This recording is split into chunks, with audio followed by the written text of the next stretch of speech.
Okay, so why email marketing? There are 4 reasons why, the first one being the most important. It's still the most cost-effective digital marketing strategy with the highest return rate. Email allows you to connect and create a fluid buyer's journey. You can actually create a very personalized journey for your different buyers if need be, and increase their awareness and deepen sort of their contact with your business. It's a great way of welcoming in new customers and educating them, as well as winning back older customers who possibly have forgotten about what your offering is and the benefits of that offering. Last but not least, it's a great time saver. There's tons of automation that can happen within it. You can, like we said earlier, automate an entire journey. Is the email reach. Now, Facebook has over 1 billion users, and Twitter, I think, has something like 250 odd million. However, back in 2017, we saw that there were still 4.9 billion email addresses around. I mean, how many times have you not seen that in order to open a social media account that you actually needed an email address to go along with that? Second to that, not everybody is on the platform that you might be on or is very active on social media. People also do now take breaks from social media because it can be overwhelming. You know, on social media, there is an unlikely chance sometimes that your posts will be seen, and also posts sort of age out.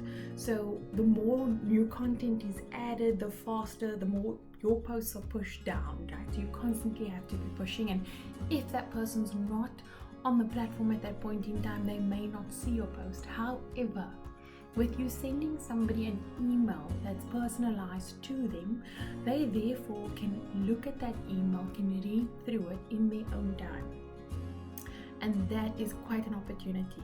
So I know the stats are something like that they've put out there. There's something like a 2% chance of someone who's liked your page actually seeing your post come up in that moment. I'm gonna say it's probably kind of spot on, more so than what it's like a high amount. And I'm sure you guys have seen that from your page likes as well. Hence why we focus so much on engagement in groups, on other profiles, to keep awareness of your company during this time.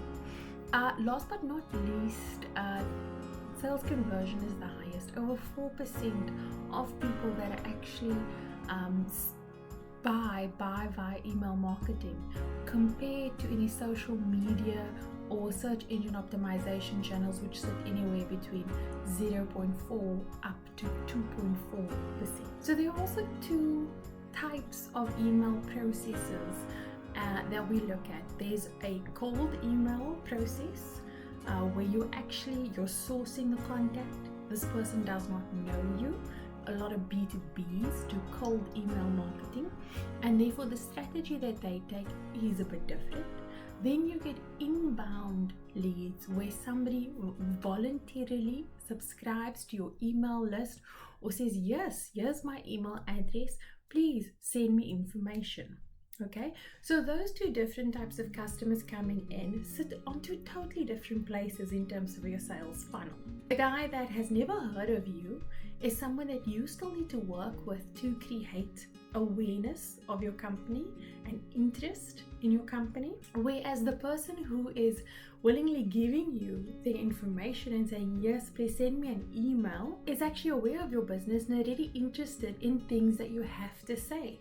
Okay, but that aside, that still means that further down that journey, we're still walking through that process with them, whereby we're still trying to build trust, share success stories, handle objections, give urgency through special offers, those types of things, but we just do it slightly differently with both. What's essential to a sales content email strategy still is sort of your layout, how you lay out, and the word that you're using. It has to be as engaging as our posts, and this is where our storytelling technique still comes in very useful, and it's just slightly applied differently. So firstly, where we say you have a hook, that means you need to have an awesome subject line on your email, as well as the first line of your email needs to be great, because a lot of apps now preview an email, so they see that first sentence or two, so that's important. Secondly, you've got to be very clear on your features and make sure that you are still framing some of the features which are benefits as benefits, so that you're enticing that person there. Next, still use emotion when you're telling your stories. Remember, when you take people on an email journey, which we'll cover a bit later, you're still doing the same things that you're doing if somebody came in through a shop and they were like, I'd like to see this. Or if you were to knock on someone's door and say, hey, my name is so and so and I have this to offer, is there any need for that in your home? Let me tell you about it. You've still got to actually build that trust, and you do that through sharing your values, your experiences, your success stories. Most importantly, you must have calls to actions, sometimes more than one. Don't overwhelm people with too many emails. Yes, when we do a cold email strategy, we might send like 2 or 3 emails in that same week, depending on what the offer is about or what industry you're in.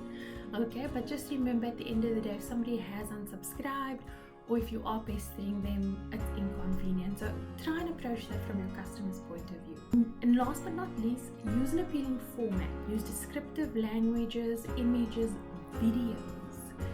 Put your videos in your emails. People love it, I can tell you that myself. And don't forget to include your contact information, your links to your websites.